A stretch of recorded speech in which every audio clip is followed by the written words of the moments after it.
Hello అందరికీ welcome to cake design series 12. ఈరోజు మనము ఒక చిన్న డాల్ కేక్ తయారు చేద్దామండి. అంటే హాఫ్ కేజీలో డాల్ కేక్ అనమాట. సో దీనికోసం నేను స్పెషల్గా టిన్స్ ఏం యూస్ చేయట్లేదండి. మన జనరల్గా మన కిచెన్లో ఉంటాయి కదా, ఆ డిష్లే తీసుకున్నాను. అలాంటి వాటిలోనే ప్రిపేర్ చేస్తున్నాను అనమాట. దీంతో డాల్ కేక్ ఎంత బాగా ప్రిపేర్ అయితే ఇప్పుడు చూద్దాము. దీనికోసం నేను బటర్ స్కాచ్ స్పాంజ్ ప్రిపేర్ చేశానండి. వాళ్ళకి హాఫ్ కేజీ బటర్ స్కాచ్ స్పాంజ్లో డాల్ కేక్ కావాలని అడిగారు.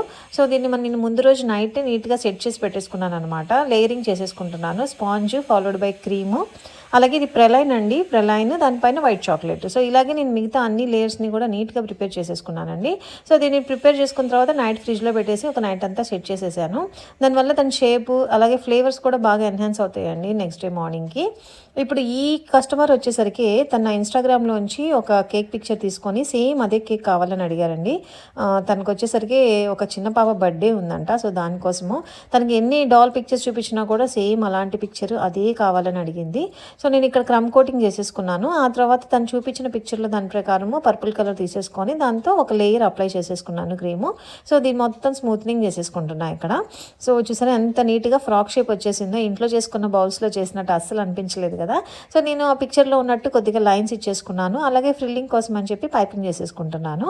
సో ఆ పిక్చర్లో కొంచెం ఫ్రాక్ చిన్నగా ఉంది. నేను ఇక్కడ కొంచెం హైట్ పెంచాను అనమాట ఫ్రాక్ది వచ్చేసి.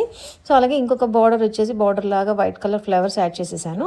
ఇప్పుడు నేను డాల్ చూపిస్తున్నాను. సో నేను ఇలా ప్రింట్స్ తెచ్చుకుంటానండి. సో అమ్మాయి చూపించిన కేక్లో ప్రకారం ఈ ప్రింట్ని కూడా తీసుకొచ్చుకున్నాను. సో ఆ ప్రింట్ని కట్ చేసుకుంటున్నాను. దీన్ని ఇలాగ కట్అవుట్ చేసుకొని దీనికి టూత్ పిక్స్తో మనం సెక్యూర్ చేసుకోవాలి. సో ఆ టూత్ పిక్స్ని కేక్లోకి ఇన్సర్ట్ చేయడమే అనమాట.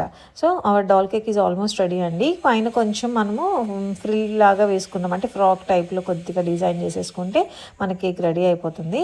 ఇది చాలా టేస్టీగా ఉంటుంది బటర్ స్కాచ్లో. తనకు కూడా చాలా నచ్చిందని చెప్పి తను నాకు మెసేజ్ చేసింది. ఎంత ప్రెటీగా ఉంటాయి కదా డాల్ కేక్స్, చేసినాక చాలా ముద్దుగా అనిపిస్తాయి, చిన్నపిల్లలకి చాలా నచ్చుతాయి. తనకి నేను రియల్ డాల్ పెడతానన్నాను కానీ వద్దనింది. సేమ్ ఆ పిక్చర్లో ఎలా ఉందో తనకు అలానే కావాలనింది. పోనీ డాల్ పిక్చర్ని రీప్లేస్ చేస్తానన్నా కూడా తను ఒప్పుకోలేదు, తనకు అదే కావాలనింది. సో ఆ పిక్చర్లో ఉన్నట్టుగా కొన్ని బటర్ఫ్లైస్ తీసుకున్నాను. ఈ థీమ్కి మ్యాచ్ అయ్యేటట్టు పర్పుల్ కలర్ బటర్ఫ్లైస్తో ఈ కేక్ని డెకరేట్ చేసుకున్నాను. భలే క్యూట్గా ఉంది కదా కేక్ మాత్రం. So final look of our cake is ready అండి. దానిలో పర్ల్స్ యాడ్ చేశాను. ఆ పర్ల్స్ ఇప్పుడు అవైలబుల్ లేవు. సో కొంచెం వైట్ కలర్స్తో నేను డాట్స్ లాగా యాడ్ చేసేసుకున్నాను అనమాట. మీరు ఎవరైనా సేమ్ థీమ్లో కేక్ ప్రిపేర్ చేయాలి అనుకుంటే నాకు లింక్ అని కమెంట్ చేయండి. Sofia doll with the butterflies and also happy birthday ట్యాగ్ని మీకు పీడిఎఫ్ రూపంలో సెండ్ చేస్తాను. సో తన సెలబ్రేషన్ పిక్ని కూడా మనకి షేర్ చేసింది. ఇన్స్టాగ్రామ్లో కూడా నన్ను ట్యాగ్ చేసింది. So here is our birthday girl. తన సెలబ్రేషన్ పిక్ని కూడా మనకి షేర్ చేశారు.